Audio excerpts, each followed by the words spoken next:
Saudi Arabia needs to break its addiction to oil. A dramatic drop in crude prices over the last 2 years has drained the coffers of the world's top oil exporter. Its deficit ballooned to a record $98 billion in 2015, forcing cutbacks in public spending at a time when the kingdom needs to create new jobs for its growing youth population and fund a costly war in neighbouring Yemen. The traditionally conservative, inward-looking kingdom is opening up to international markets and investors. So what's the plan? It's called Vision 2030, and it's being overseen by the king's 31-year-old son, Deputy Crown Prince Mohammed bin Salman. The government wants to more than triple its non-oil revenue by 2020. It's rolling back state handouts, and it's loosening restrictions on foreign capital to lure investors into financial institutions like the stock market. The country's just tapped international markets for the first time, issuing a massive $17.5 billion bond in October, the largest debt offering by an emerging market ever. The huge offering attracted wide-ranging interests. Asian central banks, European sovereign wealth funds, and Middle Eastern banks all got involved. It's announced plans to list up to 5% of the country's giant state-owned oil company, Aramco, in 2018. The company's estimated to be worth between $2 and $3 trillion, potentially the biggest IPO ever. Officials have said they're considering several locations to list the company, including Riyadh, New York, London, and Hong Kong.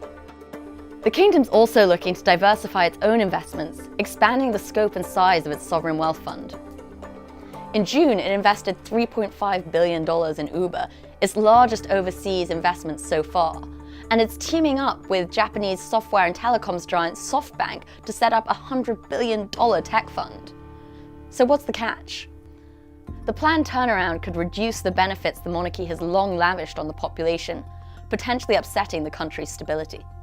The monarchy has already changed a number of key ministers.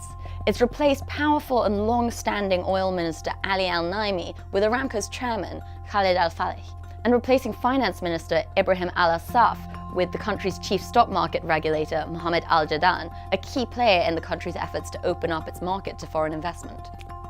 Global banks and investors have shown that they're willing to bet on the country's reform agenda, flocking to buy into its successful bond offering earlier this year. This is a huge boost to sentiment. They now know they can tap the international market at a reasonable rate and with amounts that are record-shattering. But there are skeptics.